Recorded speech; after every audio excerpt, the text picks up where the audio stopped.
sin reservas ni condiciones. Es el título de nuestro mensaje hoy. El título del mensaje les hace recordar algo. ¿Ah? Una alabanza, ¿verdad? Aquellos que han estado en Cristo unos añitos. Vamos a ver si usted vino a Cristo del 2005 para acá, a lo mejor esta alabanza este nombre le recuerda una alabanza, la alabanza de sin reservas ni condiciones te seguiré, de Marco Parriento. No canto más nada porque no canto. Esa fue una de las alabanzas que yo más escuché en mis primeros años en el Señor. Fue la manera que yo aprendí que solo hay una manera de seguir al Señor y es sin reservas ni condiciones. Si usted no ha escuchado la alabanza, se la recomiendo, Sabi. Spotify, de Camino para Denver, muy buena. Es larga, la volví a escuchar 18 minutos de larga. Ese estilo de alabanza que las alargan. Yes.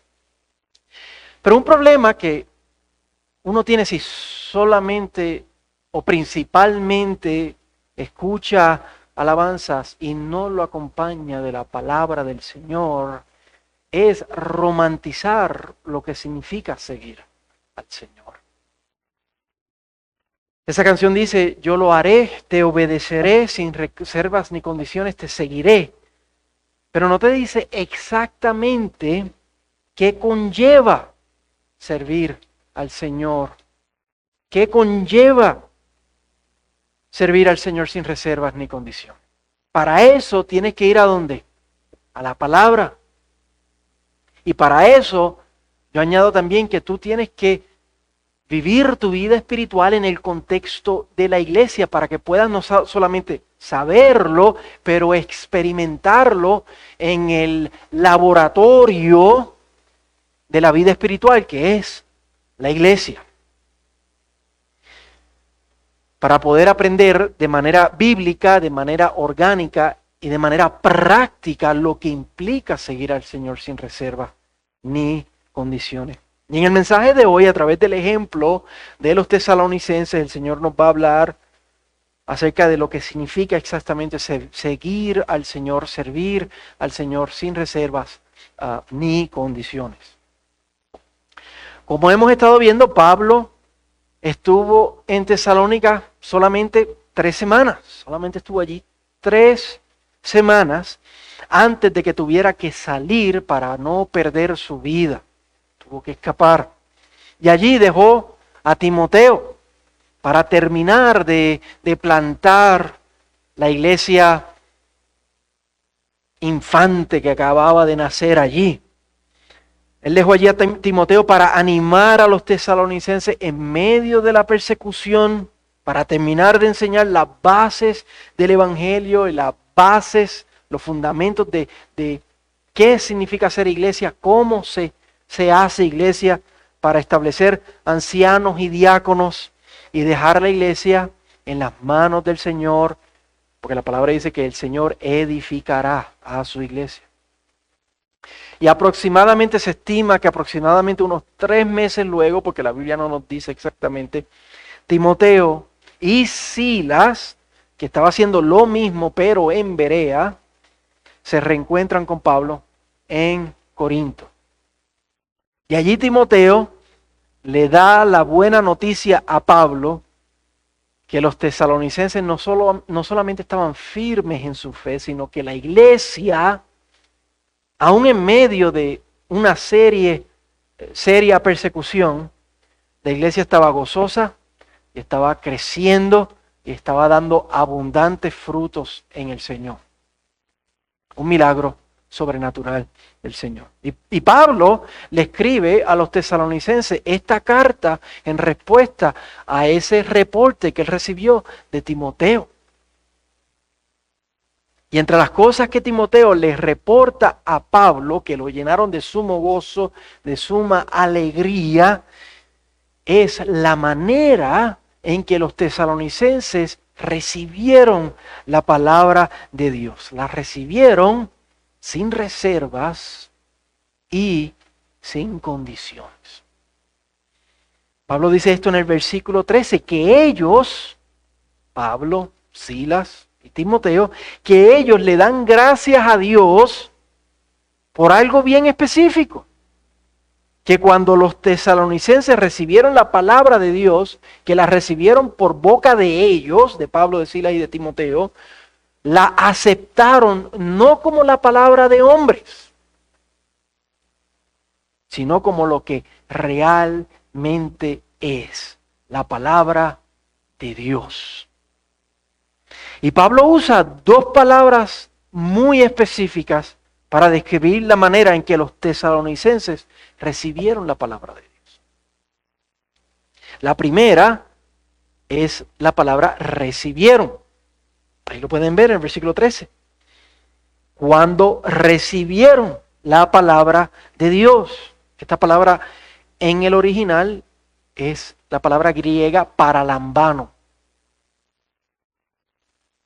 que en su sentido más sencillo lo que significa esta palabra es recibir algo en tus propias manos.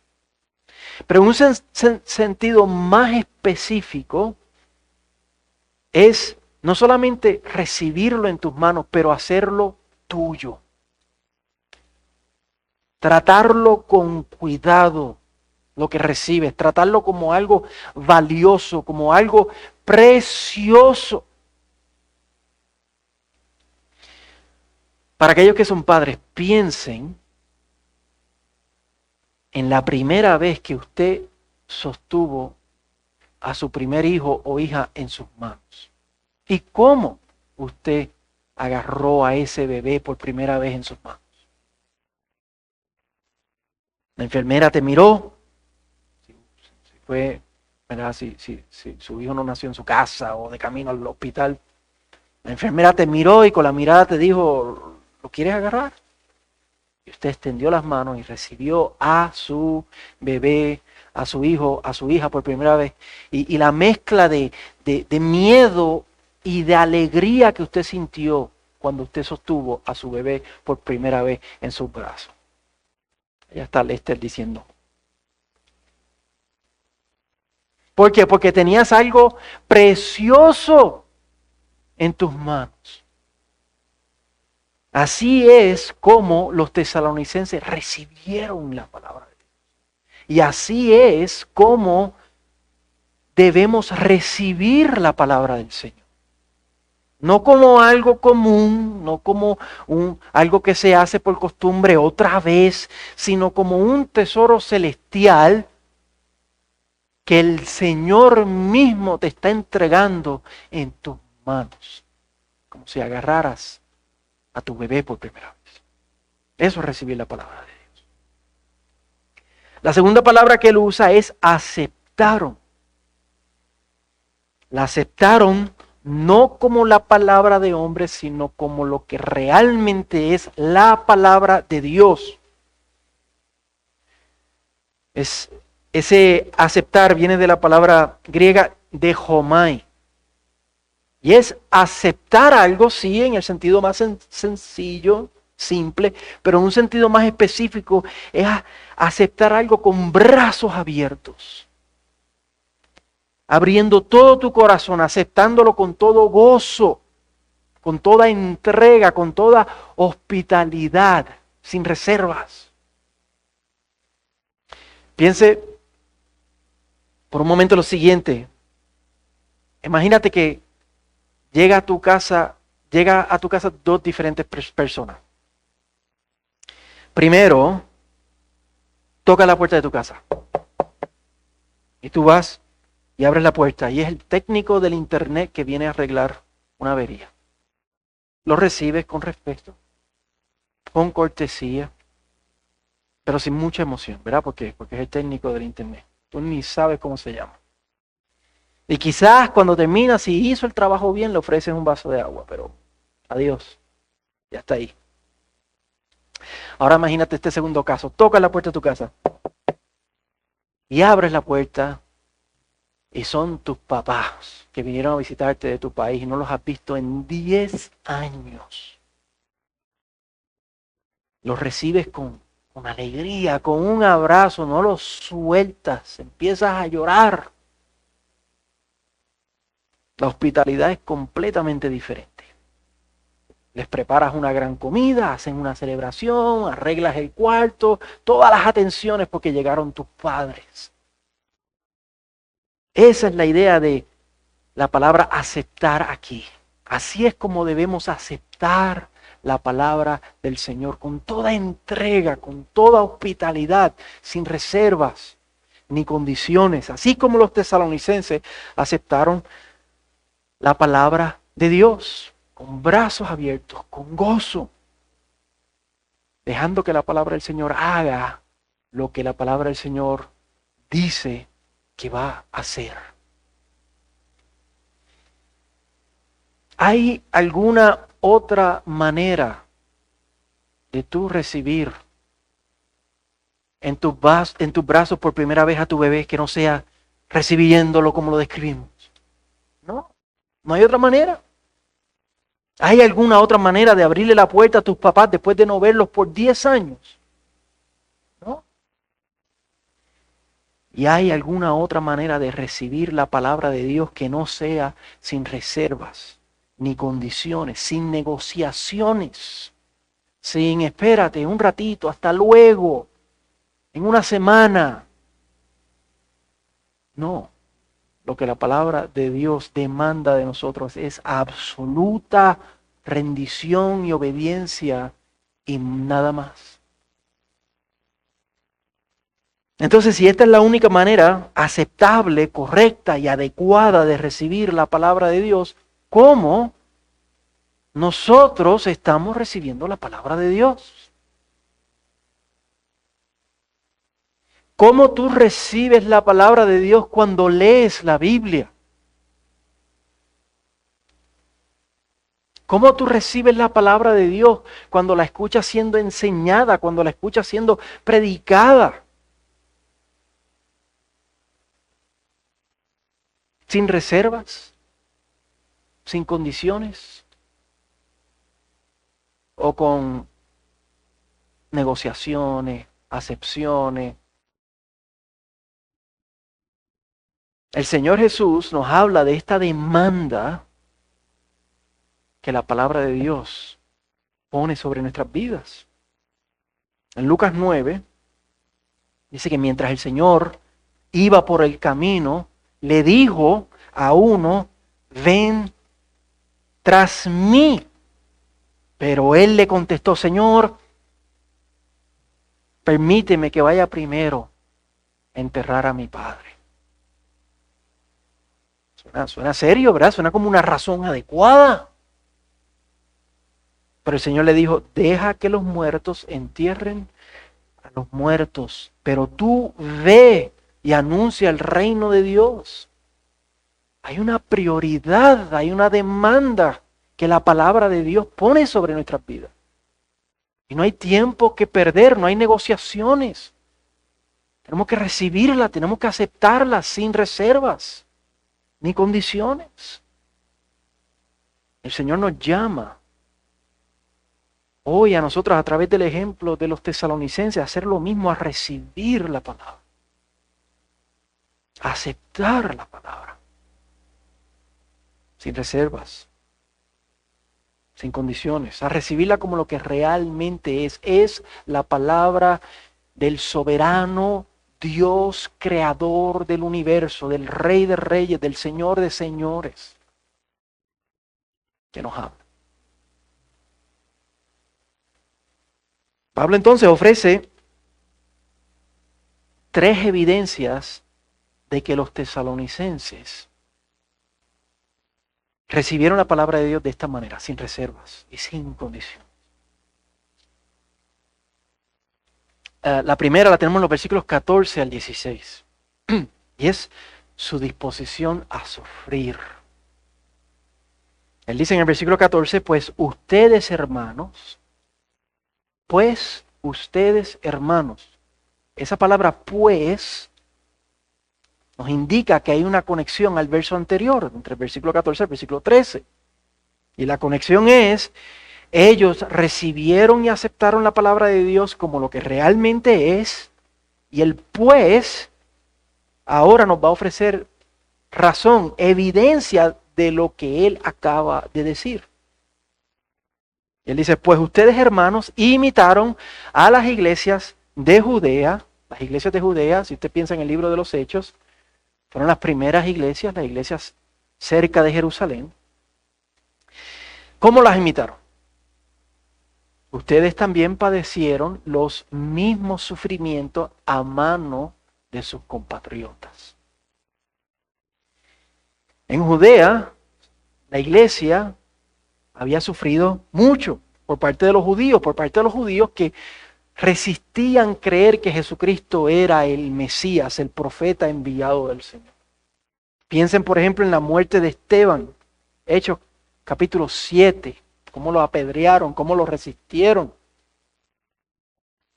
Y piensen en lo que pasó justo luego de la muerte de Esteban. El capítulo 8 abre diciéndonos allí en Hechos que se desató una gran persecución en contra de la iglesia en Judea. Y luego dice ahí mismo en el capítulo 8 que el mismo Pablo, antes de él venir a Cristo, Saulo de Tarso, el mismo Pablo hacía estragos en la iglesia. Dice que entraba de casa en casa arrastrando a hombres y a mujeres y los echaba a la cárcel. Así que Pablo sabe de primera mano lo que significa que las iglesias de Judea sufrían persecución. Y ahora que él está en Cristo, él ahora está sufriendo como un creyente en Cristo. Y él ve que la iglesia de Tesalónica está sufriendo también, compartiendo los sufrimientos de Cristo. A él mismo lo tuvieron que sacar de la ciudad como un refugiado para que pudiera salvar su vida. Es fácil decir que somos cristianos con la boca, ¿verdad? Es fácil venir los domingos a la iglesia hasta que empieza la persecución. Vicky nos estaba hablando un ejemplo de eso. De cómo en ese país ella vio hermanos que sufrían por causa de Cristo. Como dicen por ahí, ahí es cuando el gas pela. Ahí es cuando tú sabes quiénes son verdaderamente creyentes. Si a ti te amenazaran por ser creyente, te amenazaran con quitarte el trabajo, seguiríamos en Cristo. Si te amenazaran de quitarte tus bienes, tus propiedades, tu casa, tu carro, si te amenazaran con perder a tu familia, con perder tu libertad, ir a la cárcel por ser un creyente, seguiríamos en Cristo. Volveríamos aquí el domingo próximo a alabar al Señor.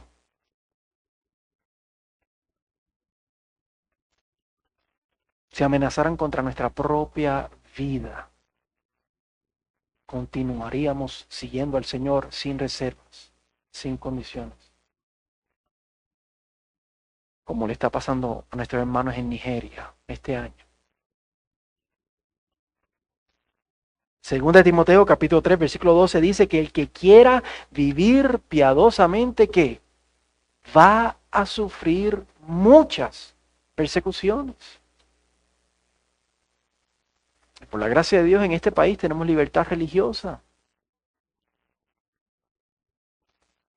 Y por eso yo creo que en este país hay tantos que se llaman cristianos. Pero si hubiera persecución en este país, yo no creo que tuviéramos los mismos números de cristianos. Si nosotros padeciéramos persecución como le pasó a los hermanos de Tesalónica, como le pasó a Pablo, a Silas y a Timoteo, aún recibiríamos y aceptaríamos la palabra del Señor de negarnos a nosotros mismos, de tomar nuestra cruz y de seguir al Señor. sin reservas, sin condiciones. Luego en los versículos 15 y 16, Pablo como que se va por la tangente y habla acerca de la condenación de esos judíos que niegan a Jesús y que persiguen a la iglesia. Él no condena a todos los judíos, él está solamente hablando de los judíos que niegan al Señor y persiguen a los cristianos. Él dice al final del versículo 16 que la ira de Dios los ha alcanzado hasta el extremo. Posiblemente se está refiriendo al extremo de que su corazón está duro y no pueden ver que Cristo es el Mesías. Y el extremo de que eventualmente, si no vienen a Jesús, ¿qué les va a pasar? Van a ir a una eternidad en el infierno. En versículos 17 y 18, Pablo nos presenta la próxima evidencia. La primera evidencia de que han recibido la palabra del Señor sin reservas ni condiciones es que están dispuestos a sufrir. La segunda evidencia es que se tienen amor cristiano. Pablo les dice que desde que él fue separado de ellos, tuvo que escaparse a las 3 semanas de estar allí, y ahora 3 meses después aproximadamente les está enviando esta carta. Por 3 meses desde que él se separó de ellos, él ha deseado profundamente y ansiosamente volver para visitarlos, estar con ellos, compartir con ellos. Pablo está expresando amor cristiano. Dice que ha buscado oportunidades para hacerlo, varias veces, pero Satanás se lo ha impedido. Otra evidencia de haber recibido la palabra de Dios sin reservas ni condiciones, como lo que realmente es la palabra de Dios, es que deseamos estar con los hermanos, tener comunión con nuestros hermanos. Y nos ponemos ansiosos, nos ponemos incómodos si no lo hacemos. La palabra de Dios nos llama precisamente a eso, a congregarnos regularmente. Hebreos 10:25. Pero qué fáciles somos a faltar a la iglesia cuando nos conviene. Pablo dice que Satanás se le impedía, pero nosotros le hacemos el trabajo fácil al diablo. El diablo no tiene ni que impedirlo, nosotros mismos faltamos.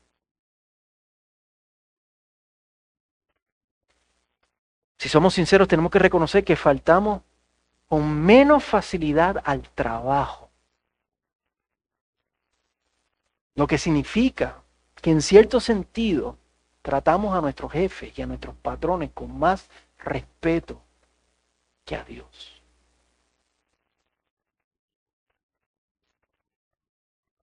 Y Pablo está diciendo aquí que si nosotros hemos recibido la palabra de Dios, vamos a tomar en serio el estar juntos, el congregarnos.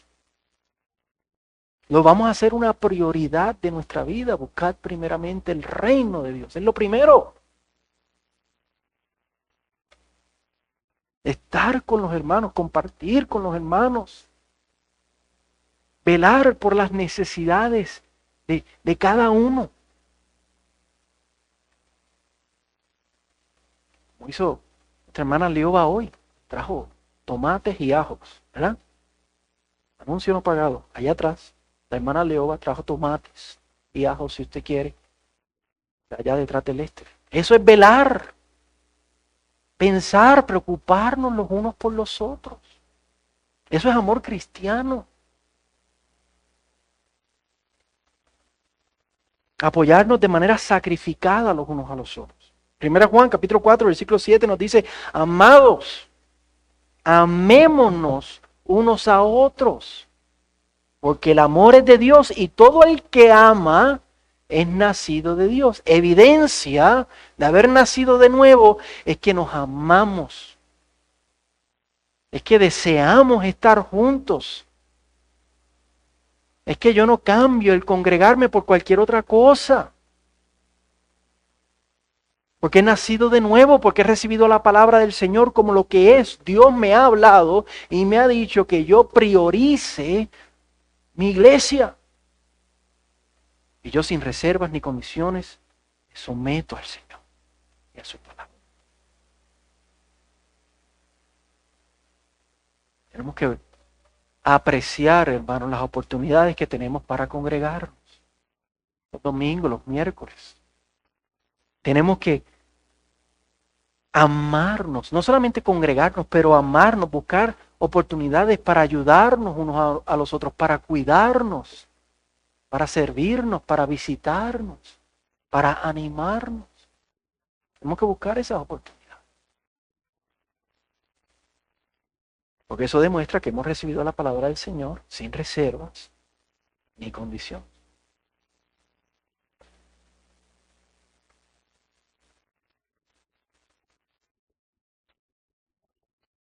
La próxima que él presenta de que ellos han recibido la palabra de Dios de esta manera es que anhelan la segunda venida del Señor. Es que su esperanza está puesta más en el reino venidero del Señor que en este mundo. Y esto lo vemos en los versículos 19 al 20. Pablo dice en estos versos que su gozo, que su esperanza es que cuando Cristo vuelva por segunda vez, Él va a ver los tesalonicenses allí en la presencia del Señor. Con ropas blancas, con coronas, justificados por la sangre de Cristo. Recibiendo el regalo de la vida eterna de parte del Señor. Pablo dice que ese va a ser su supremo premio y su gozo cuando el Señor vuelva. Pero él también dice esto de los tesalonicenses, no solamente Pablo tiene esa esperanza, está la esperanza de los tesalonicenses. En el capítulo 1, en el versículo 10, Pablo dice que, y ya lo vimos, que los tesalonicenses anhelaban la segunda venida del Señor, esperaban el reino venidero del Señor. Eso es lo que significa recibir la palabra del Señor sin reservas ni condiciones. Mi esperanza está principalmente allá y no acá. La esperanza más grande y el gozo más profundo del cristiano tiene que ser Cristo. Tiene que ser el reino de Dios. Esa tiene que ser nuestra esperanza y nuestro gozo. Cuando Él va a hacer todas las cosas nuevas. Y cuando Él va a hacer va a hacer justicia. Y va a haber paz y ya no va a haber lloro ni dolor.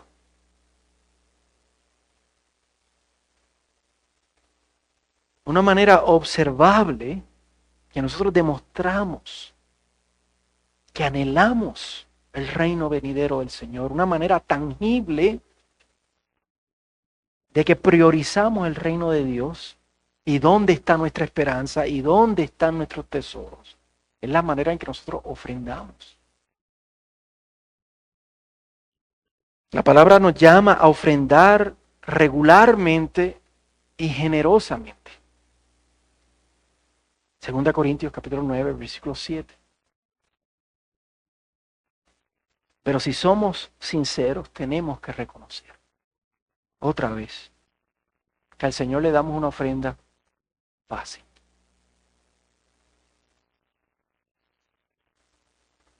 Que le damos al Señor una ofrenda que no nos duele, de lo que nos sobra. Y si nos ponemos a pensar,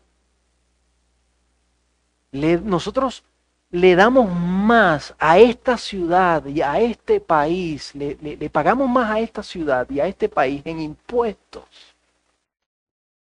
que le damos al Señor con nuestra ofrenda. Lo cual significa, otra vez en cierto sentido, que tratamos con más respeto a César que a Dios.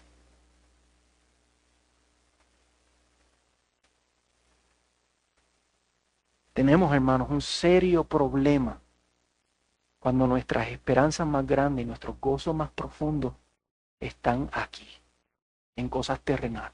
Y lo demostramos con la manera que usamos nuestro tiempo, nuestro dinero, nuestros recursos, nuestros dones. Nos delata. Si nuestros gozos más profundos y nuestras esperanzas más grandes están en el trabajo, en un sueño, en mis hijos, en mis hijas, en la familia, en un carro, en esto o en aquello,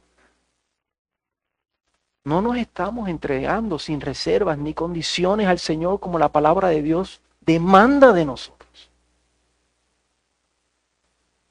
El Señor nos llama en Mateo capítulo 6, versículo 19, que no hagamos tesoros en la tierra, sino que hagamos tesoros en el cielo. Anhelemos allá el reino venidero, la segunda venida del Señor. Y no solamente digamos que lo anhelo, sino lo demostremos como yo uso mi tiempo, mi dinero y mis recursos. Que se vea de manera tangible. El Señor dijo en Mateo capítulo 10, versículo 37, que el que ama a padre o a madre, a hijo o a hija, más que a mí, no es digno de mí. Buscad primeramente el reino de Dios y su justicia. Él tiene que ser nuestra prioridad. Eso tiene que ser lo que más anhelamos, deseamos, y que se vea con cómo vivimos nuestra vida. Nuestro gozo, nuestra esperanza tiene que estar principalmente en Él, como está diciendo Pablo. Ese es mi gozo, esa es mi esperanza, esa es mi gloria. ¿Y nosotros? ¿Cuál es nuestro gozo? ¿Cuál es nuestra esperanza? ¿Cuál es nuestra gloria?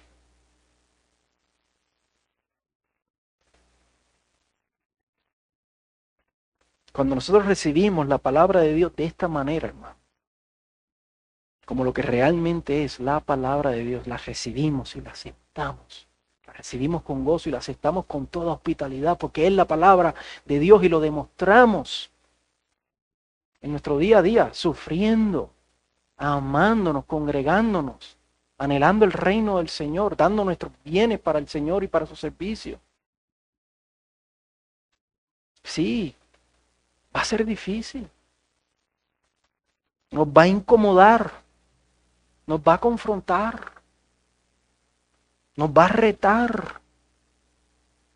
Pero es que eso es lo que la palabra del Señor hace. Según Timoteo capítulo 3, versículo 16, toda la escritura es inspirada por Dios y útil para enseñar, para reprender y para corregir. Es que para eso es la palabra del Señor. A fin de que seamos perfectos y equipados para toda buena obra. Pero cuando nosotros recibimos la palabra del Señor de esa manera, sin reservas ni condiciones, y dejamos que nos confronte y dejamos que nos moldee a la imagen de Cristo, no solamente nos confronta, no solamente nos reta, también hace algo increíble, algo sobrenatural, algo poderoso en nuestras vidas. Al final del versículo 13, Pablo dice que cuando recibimos y aceptamos la palabra del Señor de esa manera, esa palabra hace su obra en ustedes. Otras versiones dicen actúa, opera. Esa palabra en griego, le va a sonar bien parecida, es la palabra energeo, de donde viene la palabra energía. Esa palabra es sobrenaturalmente poderosa para obrar en nuestra vida, para transformar nuestra vida. Hebreos capítulo 4, versículo 12 nos dice que la palabra de Dios es viva, es eficaz, que es más cortante que una espada de dos filos, que penetra hasta lo profundo de nuestro ser. Y cuando nosotros recibimos la palabra del Señor de esta manera, sin reserva ni condiciones, la palabra del Señor va a obrar poderosamente en nosotros, haciendo lo que ni tú ni yo podemos hacer, haciendo lo que solamente el Espíritu Santo de Dios, con poder sobrenatural de Dios, obre dentro de nosotros y nos limpie y nos santifique.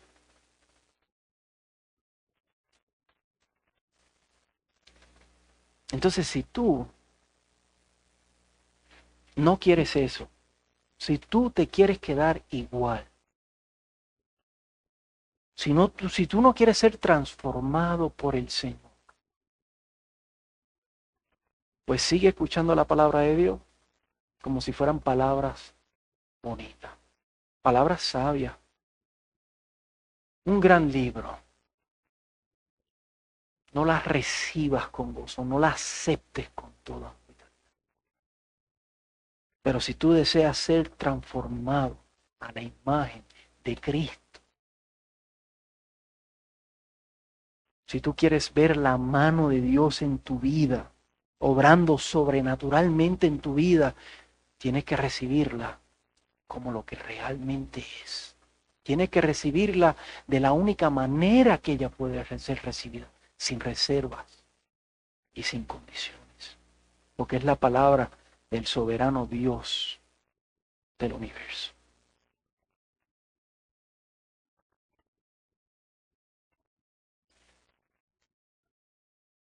Apocalipsis 3:20, verso que todos hemos escuchado. Es un verso que muchas veces malentendido. Pero yo creo que el mensaje de hoy nos va a ayudar a poder entender bien lo que ese verso significa. Yo les decía que el significado de la palabra aceptar en el versículo 13 es similar a la idea de que te toquen la puerta, abras la puerta y son tus papás que no has visto en 10 años. La alegría y el gozo, la celebración y la hospitalidad. Apocalipsis 3:20 nos habla de alguien que está tocando a la puerta de nuestra alma. De alguien que quiere entrar. De alguien que quiere entrar y cenar. Y tener comunión. Y reinar en nuestra vida. Y no es el técnico del internet. Y no son ni siquiera tus padres que no has visto en tantos. Es alguien más precioso. Es alguien más valioso. Es el Señor Jesús. Yo estoy a la puerta y llamo. Si alguien oye mi voz y abre la puerta, entraré a él, cenaré con él y él conmigo. Y hoy el Señor nos llama a través del ejemplo de los tesalonicenses, nos invita a abrir la puerta de nuestras vidas sin reservas ni condiciones. A no dejar al Señor allá, a lo lejos, a una distancia segura, afuera, donde no puede entrar y cambiar y transformar, sino dejar entrar a ese león de Judá a mi vida y que cause el revuelo en mi vida que Él quiera causar. A dejarlo rugir dentro de mi vida con toda fuerza para que mi vida sea inundada del temor de Dios provocado por ese rugir del león de Judá dentro de mi vida. Y recibirlo como el ser más glorioso que jamás he conocido, como el tesoro más valioso que jamás he tenido, y dejarlo obrar poderosamente en nuestras vidas. Decir, ya basta de ignorar al que está tocando la puerta. Dejarlo entrar sin reservas ni condiciones, para que Él haga las maravillas sobrenaturales que Él quiere hacer en mi vida. La pregunta es, ¿quién de entre nosotros le abrirá? ¿Quién de entre nosotros le abrirá?